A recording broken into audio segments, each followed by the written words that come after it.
غسان کے بادشاہ نے اسلام قبول کر لیا اور اسلام قبول کرتے ہی وہ آئے حج کرنے. حج کے بعد فارغ ہوئے تو ایک نفلی طواف کر رہا تھا غسان کا بادشاہ شاہ غسان. آج تو خانہ کعبہ میں بھی وی آئی پی پروٹوکول ملتا ہے, آج تو مسجد نبی میں بھی وی آئی پی پروٹوکول ہوتا ہے, یہاں آ کے بھی یہاں بھی اور دیکھتے صحیح تو کھڑا کہاں ہے.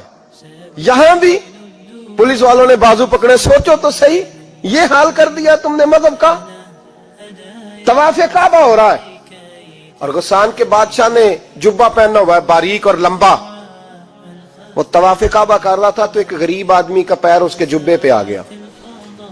جب پیر آیا تو اس نے پلٹ کے غریب کے منہ پہ تھپڑ مارا.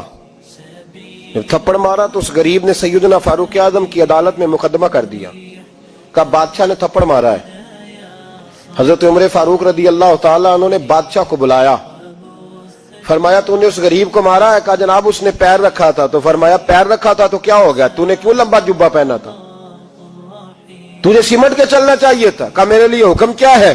حضرت عمر کہنے لگے یہاں اسے رات میں راضی کر لے, ورنہ صبح اسی جگہ اسی کونے میں خانہ کعبہ کے سائے میں وہ غریب تیرے منہ پہ تھپڑ مارے گا اور تجھے تھپڑ کھانا پڑے گا.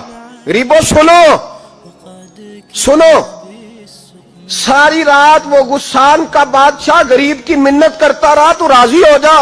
غریبوں تم سے شکوہ ہے, تم 2-4 لاکھ پہ راضی ہو جاتے ہو.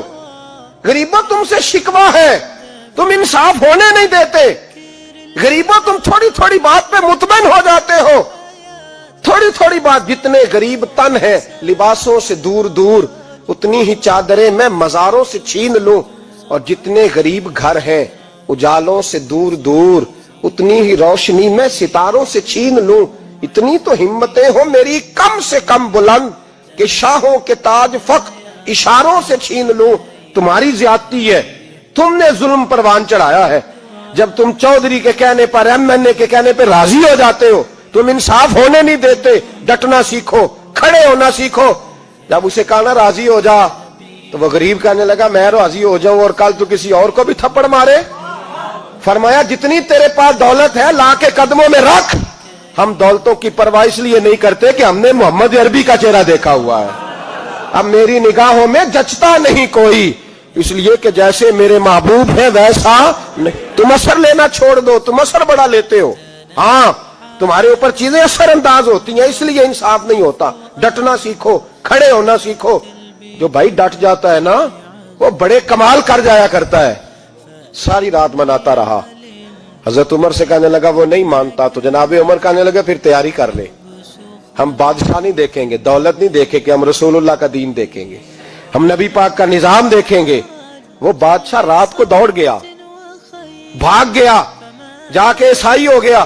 لوگوں نے کہا اتنا قیمتی آدمی عمر نے ضائع کر دیا. فرمایا چپ کرو, میں نے کوئی چیز ضائع نہیں کی, میں نے تو اپنے رسول کا دین بچا لیا ہے, کوئی شے ضائع نہیں ہوئی. عدل جب تک میں پھر کہوں گا اس عدل کے نقصان میں ہر آدمی برابر کا شریک ہے. ہم عدل ہونے نہیں دیتے, ہم عدل قائم نہیں کرتے. ہمارا تقاضا ہی نہیں کہ عدل ہو, ہم اپنے آپ کو عدل کے لیے پیش ہی نہیں کرتے, مزاج ہی نہیں.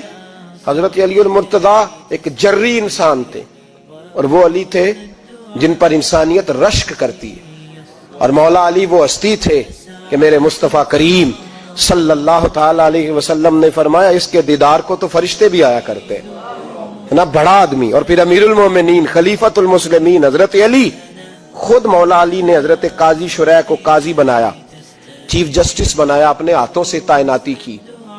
حضرت مولا علی رضی اللہ تعالیٰ عنہ کی زرہ گم ہو گئی. کافی دیر گزر گئی تو ایک یہودی کے پاس وہ زرہ آپ کو نظر آئی. حضرت علی نے ڈائریکٹ اس سے چھین نہیں لیا, حالانکہ امیر المومنین تھے. ہمارے ہاں ڈنڈا بھی بڑا چلتا ہے نا, جو طاقتور ہوتا ہے وہ تو تھانے جاتا ہی نہیں, اس کو ضرورت نہیں, اس نے تو بندے رکھے ہوئے ہیں, اس کو تو پتہ ہے کام کیسے لینا ہے. لیکن حضرت علی نے آئینی رستہ اختیار کیا, قانونی رستہ. قاضی صاحب کی عدالت میں مقدمہ کیا کہ فلاں یہودی کے پاس میری زرہ ہے اور وہ چوری ہو گئی تھی, گر گئی تھی, گم گئی تھی, مجھے دلائی جائے. قاضی صاحب نے بلا لیا یہودی کو, امیر المومنین بھی کٹہرے میں. قاضی صاحب کہنے لگے اس سے کہ زرہ تیری ہے, اس نے کہا جی میرے پاس ہے تو میری ہے. قاضی صاحب کہنے لگے حضرت علی سے گواہ آپ کو دینے پڑیں گے کیونکہ مقدمہ آپ نے کیا ہے, اگرچہ وہ امیر المومنین ہے. توجہ ہے بھائیوں کی, سمجھ آ رہی ہے باتوں کی؟ گواہ امیر المومنین آپ نے دینے ہیں کیونکہ مقدمہ آپ نے دائر کیا ہے. تو حضرت علی کہنے لگے میرا بیٹا حسن گواہی دے گا کہ میری ہے, اور میرا غلام کمبر گواہی دے گا. قاضی صاحب کہنے لگے حضور ان کی گواہی درست تو ہے پر میں نہیں تسلیم کرتا, اس لیے کہ بیٹے تو باپ کے حق میں بولا ہی کرتے ہیں, نوکر تو آقاؤں کے حق میں بولتے ہی ہیں, جائیں کوئی غیر جانبدار بندہ لے کے آئے جو گواہی دے. تو حضرت علی خاموش ہو گئے, کہنے لگے ابھی میرے پاس ایسا کوئی گواہ نہیں. قاضی صاحب کہنے لگے چلیں پھر آپ یہودی کو راضی کریں, آپ نے کیوں بلا وجہ گھسیٹا عدالت میں, راضی کریں, انصاف کا تقاضا ہے. تو حضرت علی قریب گئے, کہنے لگے بھیا ناراض نہ ہونا, زرا تو میری ہے, ناراض نہ ہونا, میں نے غلط مقدمہ نہیں کیا.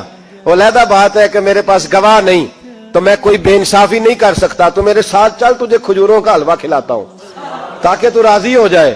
وہ یہودی کہنے لگا میں نے قاضی صاحب کا انصاف دیکھا اور جناب علی کا انصاف کے لیے کھڑا ہونے دیکھا تو میں مولا علی کے قدموں میں بیٹھ گیا. میں نے کہا علی جب تیری یہ شان ہے تو محمد عربی کا کیا مقام ہوگا. میں نے کلمہ پڑھنا شروع کر دیا. دیکھیں نا تقاضا پورا کیا ہے حضرت علی نے. تو وہ کہنے لگا علی تیرے انصاف کے رنگ نے نا, جملہ یاد رکھنا, کہنے لگا یہودی علی تیرے انصاف کے اس رنگ نے میرے دل سے کفر کی میل دور کر دی, تیرے عدل نے میرا کفر توڑ دیا, کفر. لیکن شرط دیکھیں نا, غریب آدمی ابو ایوب انصاری, ماڑے بندے, اب تو پیر اور مولوی بھی گنجائش نہیں نہ دیتا کسی کو بولنے کی, تو سیاست دان تو اللہ ہی کی پناہ, وہ تو پتہ نہیں کس طرح سوتے ہیں رات کو, اللہ ہی جانتا ہے, پتہ نہیں کس طرح اپنے آپ کو مطمئن کر کے وہ زندگیاں گزار رہے ہیں, خدا ہی بہتر جانتا ہے. حضرت عمر فاروق جیسا دلیر اور جرری آدمی جمعہ پڑھانے مسجد میں داخل ہوئے تو جناب ابو ایوب انصاری دروازے پہ کھڑے ہو گئے, کہنے لگے عمر تیرے نوکر نہیں, ٹائم پہ آیا کر, بڑی دیر سے کھڑے ہیں. کیوں دیر سے آیا ہے؟ بڑے جلالی تھے نا حضرت عمر, لیکن وہ جلالی اس وقت تھے جب کوئی ظلم کرتا تھا, اور ذات کے لیے جلالی نہیں تھے. کب وقت پہ آیا کر, کو ملازم نہیں تیرے. تو سیدنا فاروق اعظم منبر پہ چڑھے اور فرمانے لگے اللہ ابو ایوب انصاری کا بھلا کرے, جب تک اس طرح کے لوگ موجود ہیں کوئی بادشاہ بگڑے گا نہیں, اللہ اس کا بھلا کرے, اس نے میری توجہ صحیح. اور پھر عمر رو پڑے, رو کے فرمانے لگے مسلمانوں معاف کر دو, غلطی کوئی نہیں, میرے پاس کرتا ایک ہی ہے اور عبداللہ کی ماں نے وہ دھو کے خشک ہونے کو ڈال دیا تھا, غریب ہوں, کرتا دوسرا کوئی نہیں, تو وہ ذرا نا خشک ہونے میں آ کے دیکھ لو ابھی بھی گیلا ہے, مجھے معاف کر دو, میری غلطی نہیں ہے. صحابہ درد کے ساتھ رونے لگے اور کہنے لگے اللہ اس طرح کے حکمران ہمیشہ عطا کرتا رہے. میرے بھائی تو انصاف کا رنگ تو دے, ان تقاضوں کو سمجھنا. یہاں کسی کی جرت ہے بول سکے, طاقت ہے کسی کی, لیکن انہوں نے اپنے آپ کو پیش کیا, سامنے پیش کیا اپنے آپ لوگوں کے سامنے. دو مال غنیمت کی چادریں بانٹ رہی ہیں, سب کو ایک ایک ملی ہے. فاروق اعظم جمعہ پڑھانے آئے تو اسی چادر کا کرتا, اسی کی تامت. لوگ کھڑے ہو گئے, عمر بتا تو نے دو کیوں لی, یہ انصاف ہے, یہ عدل ہے, کیوں لی دو؟ تو حضرت عمر کہنے لگے میرا بیٹا جواب دے گا. عبداللہ بن عمر بولے, کہنے لگے ابا جی کے کپڑے بڑے پرانے ہو گئے تھے, میں نے اپنے حصے کی بھی اپنے ابا جی کو دے دی ہے.